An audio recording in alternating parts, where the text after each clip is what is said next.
Hey mamas, welcome back to the Mom Mix, the podcast where motherhood meets mixtape memories, bold bars, and the stuff we talk about in group chats. I'm your host Sabrina, and today we're talking all about love, desire, and the simple ask for just 1 hour alone.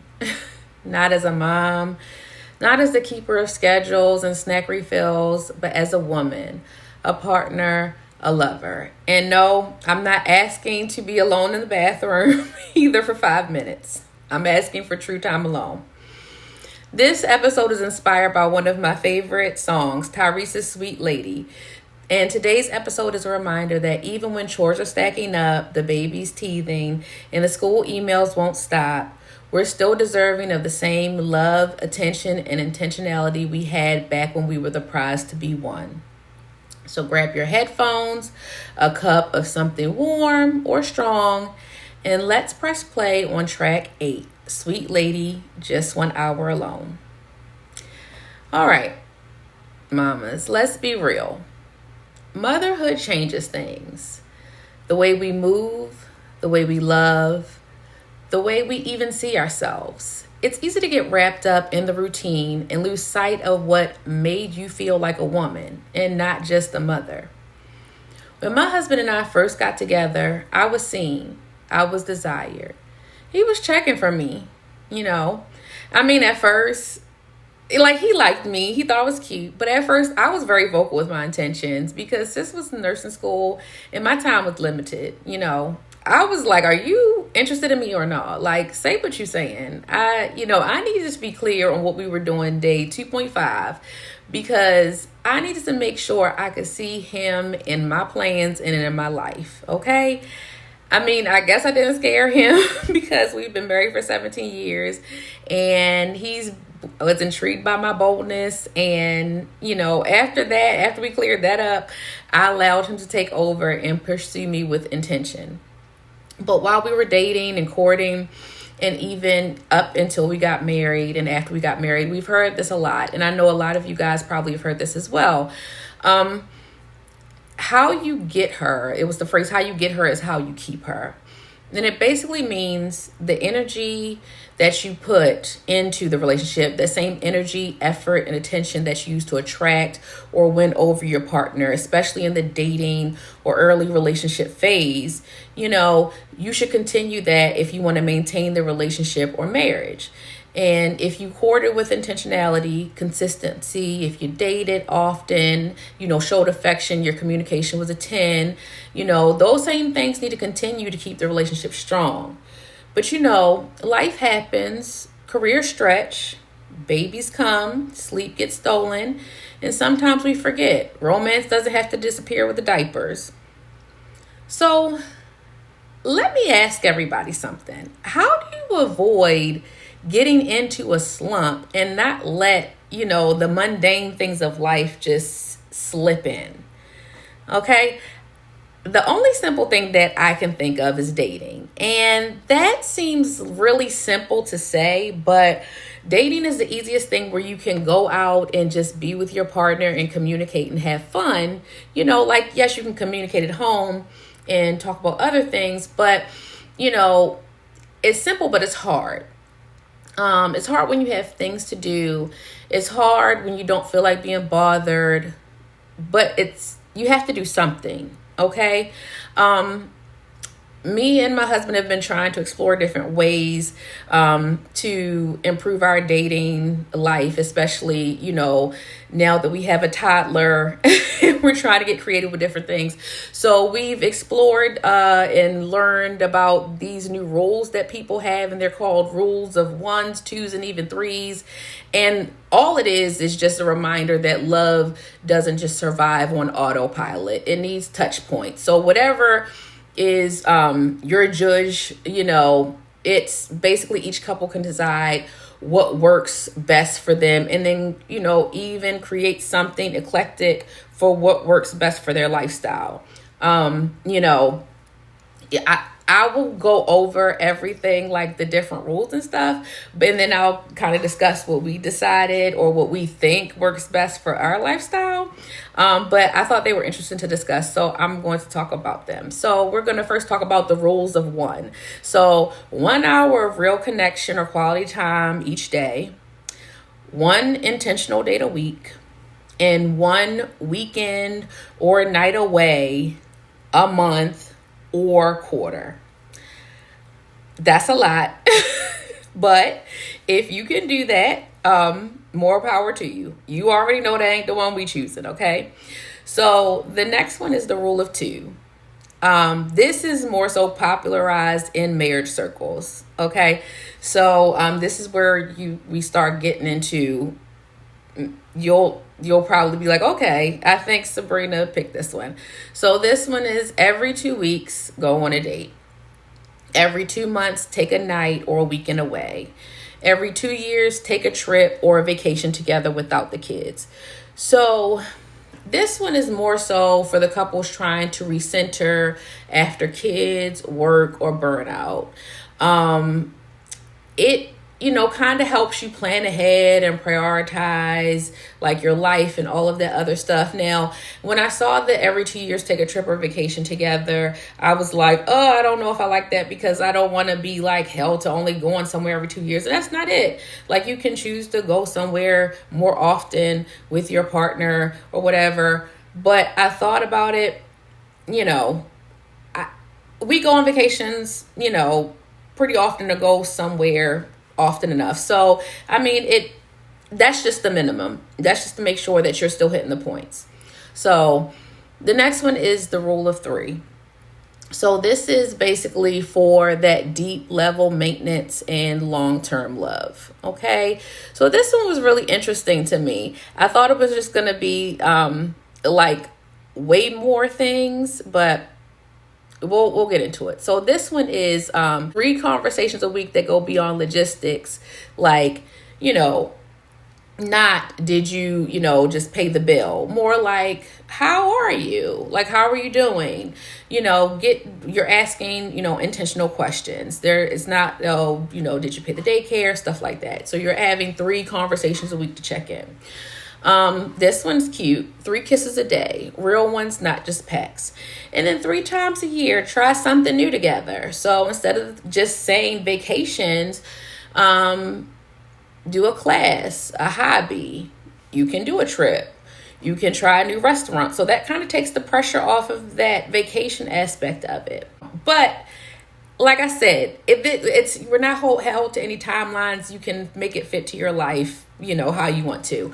But, this is also something that you can be eclectic. So just picking 1 hour a day, even if it's broken into pieces, 1 hour where it's just y'all. No kids, no phones, no to-do lists.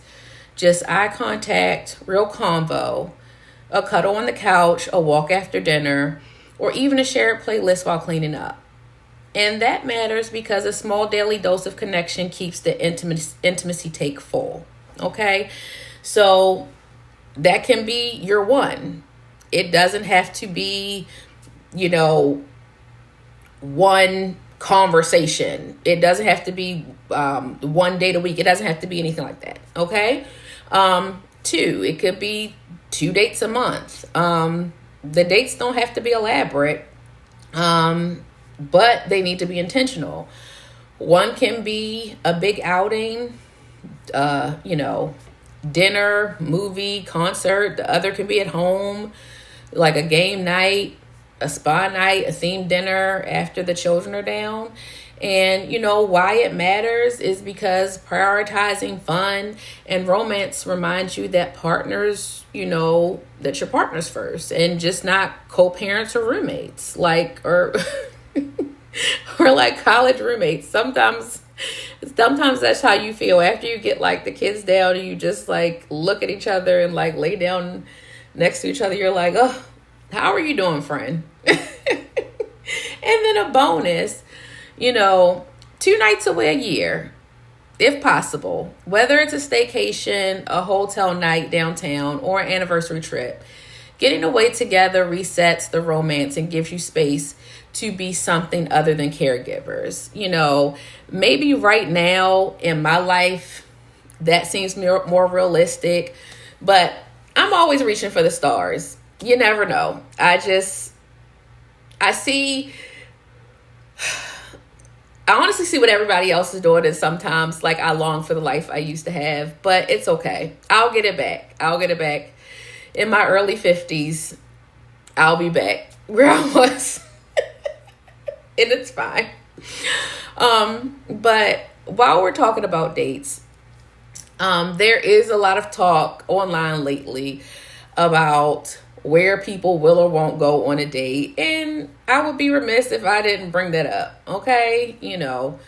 No Cheesecake Factory, no Red Lobster. I ain't getting no seafood bowl because I heard they was trash. Okay. Rather go to Crafty Crab. No coffee shops, no walk-ins, the park. Come on. But let me be real for a second. Sometimes what folks are calling bare minimum is really just real life for a lot of us. Now, don't get me wrong. I love a little vibe. I love when a coin is spent sometimes, but I'm also trying to stay sane when the daycare is due on Tuesday. And baby girl also needs new tights every other week because she clearly is training like she is going to dance for Alvin Ailey or Debbie Allen. It's always money being spent out of my account. It's crazy, but quality time is currency too. Conversations cost $0. Eye contact, undivided attention, a playlist, a candlelit dinner in the living room, that counts too. But I understand I'm not going to knock what people want.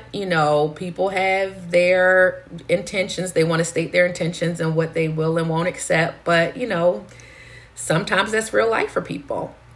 So if the love is real, the effort doesn't always have to be expensive. Sometimes the most valuable thing you can spend is time. So in the spirit of, that, I do have a few date night ideas and, that will not break the bank or require a 5-hour sitter. Okay. So one, I guess the at-home date night, I'm sorry, it would be a date night, but at-home wine and paint night. You can grab some canvases at your, local dollar store and vibe out after you put the kids down to bed, paint whatever you want. You can take a late night drive out with your favorite playlists and get some fries to share. You can play cards and, talk about anything you want, deck of cards and have deep questions, have a little connection vibe going on. Love Uno. Movie in the backyard if you have a projector, even on a tablet with a blanket outside. That sounds nice. You can cook together, tacos and tequila. That sounds nice. And then don't, at the end of the day, don't underestimate the power of simplicity. It's not the activity, it's the intention behind it. And sometimes I need to remember that. But if my husband's listening, I also don't mind you spending coins. I don't.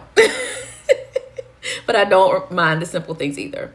But before we segue into the mixtape memory, I'm talking about this love and spending time and dating, but all that stuff really doesn't matter because you can be giving someone the world and still be missing the mark. And in this song, Tyrese was pleading with the lady he liked. I'm looking back in the video, thinking about the video, he was on the bus and he was asking this lady to be his love for a lifetime. And what hit me was he was asking for the privilege of loving this woman, not assuming it, not taking it for granted.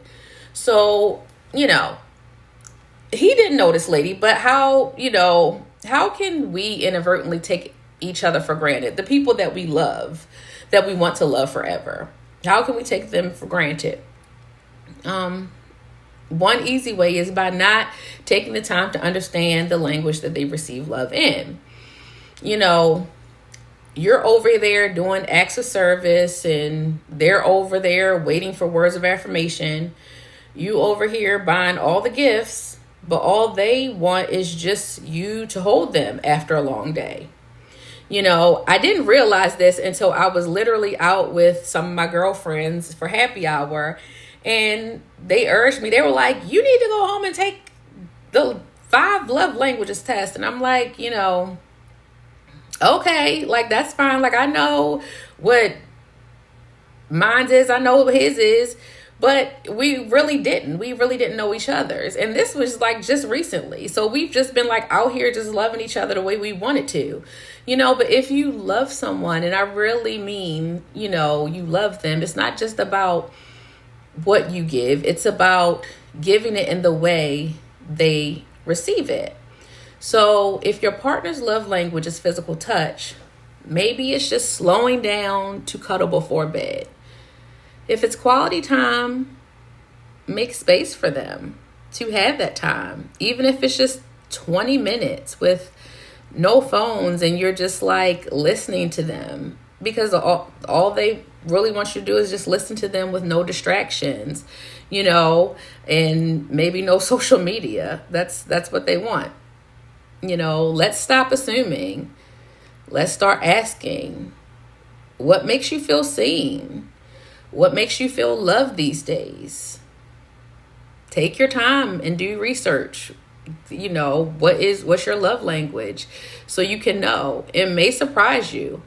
And you shouldn't assume that you know your partners.